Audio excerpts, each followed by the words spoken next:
Alors là, cette fois, c'est pour vous partager la différence, moi en tout cas, que je fais entre le savoir et la connaissance. Le savoir, ce sont des choses que vous intégrez, mais qui ne sont pas forcément liées à votre expérience.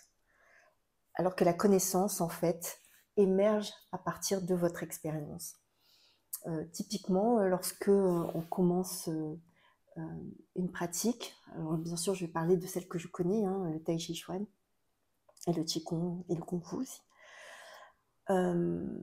Lorsqu'on commence une pratique, ce qu'il faut savoir, on parle souvent, oui, voilà, ce sont des chemins vers la connaissance de soi, ce qui est vrai, tout simplement parce que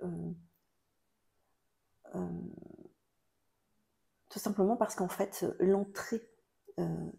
l'entrée à la connaissance, en fait, c'est votre corps qui vous relie à toutes les autres dimensions.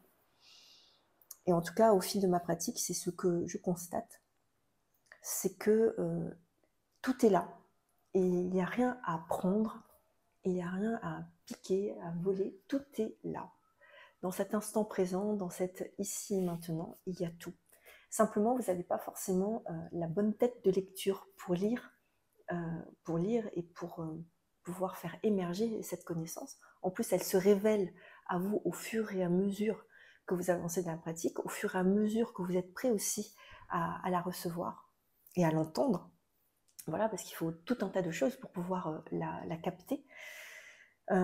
C'est bien sûr aussi un état d'esprit, un état d'être avec soi. Mais néanmoins, plus vous avancez dans la pratique, plus a priori votre connexion à vous-même est meilleure, donc plus vous êtes aligné.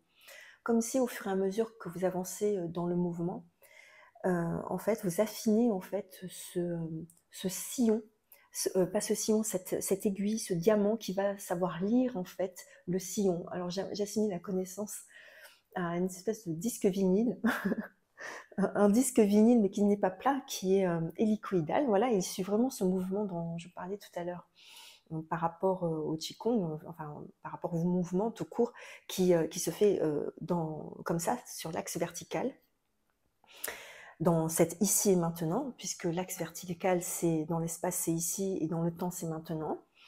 Et donc on commence, vous êtes une graine et quand vous allez commencer votre pratique, en fait, vous allez commencer à vous élever quelque part. Et dans le mouvement, cette aiguille dont je vous parle, ce diamant qui va pouvoir lire le sillon, va s'affiner. Et ça va vous permettre de pouvoir vous élever et de grandir. Mais la connaissance se révèle à vous. C'est pas quelque chose qu'on apprend, elle se révèle à vous de par votre propre expérience, de par votre propre pratique dans l'enseignement que vous avez choisi. Et c'est ça que je trouve assez formidable en fait, c'est qu'à un moment donné, vous vous apprenez à vous-même. Et ça, c'est juste incroyable et magnifique. C'est pas une connaissance en termes de mots en vrai. C'est vraiment une connaissance en termes d'expérience, de ressenti. C'est vraiment une philosophie incarnée. Ça va bien au-delà des mots. C'est quelque chose que l'on ressent vraiment profondément à l'intérieur de soi, tout simplement parce que c'est incarné, c'est dedans. Je ne sais pas trop comment expliquer ça. C'est pas un livre, c'est votre expérience. Et donc, au fur et à mesure que vous améliorez en fait votre équilibre, votre axe, votre posture dans le mouvement, eh bien le mouvement s'affine et va vous permettre en fait de lire ce disque vinyle de plus en plus finement et vous allez vraiment grandir dans ce sens-là, voilà, dans cet ici et maintenant, parce que le temps n'est pas linéaire. En fait, il n'y a pas de passé ni de futur finalement. Il n'y a que une succession d'instants présents et le temps n'a qu'une seule fonction finalement, c'est de nous permettre de nous élever et de grandir dans cet instant présent, puisque c'est le seul temps de l'action, c'est le seul temps où on peut agir en fait, et ça va nous permettre ainsi de nous élever, de grandir et de s'ouvrir sur d'autres champs de conscience, enfin, d'agrandir aussi notre perception des choses. Et voilà ce que j'avais envie de partager avec vous par rapport à la connaissance et à la différence avec le savoir, en tout cas pour moi, là où j'en suis de ma pratique et à travers ce que je partage aussi avec mes élèves. Alors ça me permet aussi de rebondir sur autre chose, c'est qu'effectivement on s'engage dans un enseignement, il y a une pratique, et eh bien il faut refaire, refaire indéfiniment, inlassablement le même mouvement. Effectivement, il y a de quoi parfois être vraiment découragé. Pourtant, c'est le seul chemin en fait pour pouvoir accéder à cette connaissance, ou en tout cas, alors, je parle vraiment de philosophie incarnée, hein, je ne parle pas de livre qui est pour moi un savoir, je parle vraiment de connaissance, d'incarnation de quelque chose.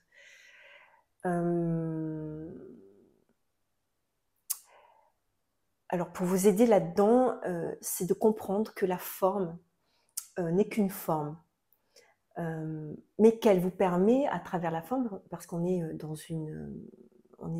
la matière, dans quelque chose d'incarné, elle est nécessaire en fait cette forme. C'est pas la forme qui va changer en soi, c'est vous qui allez changer à l'intérieur de la forme.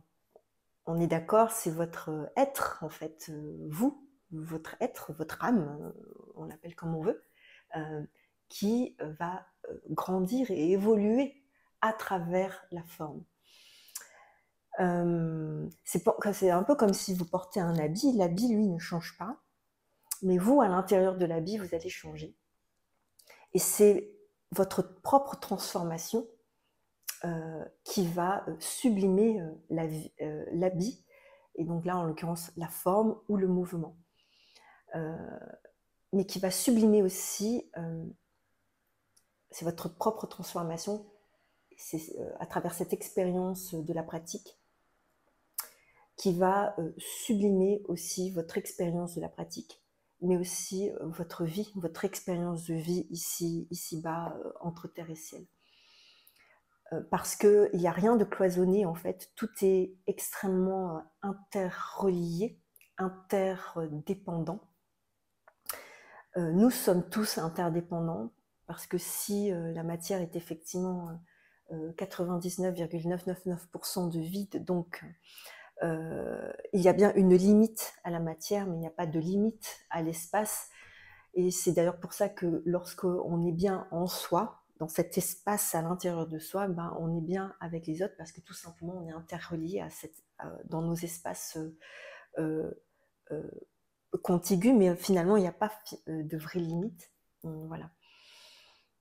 Voilà ce que j'avais envie de partager sur ça.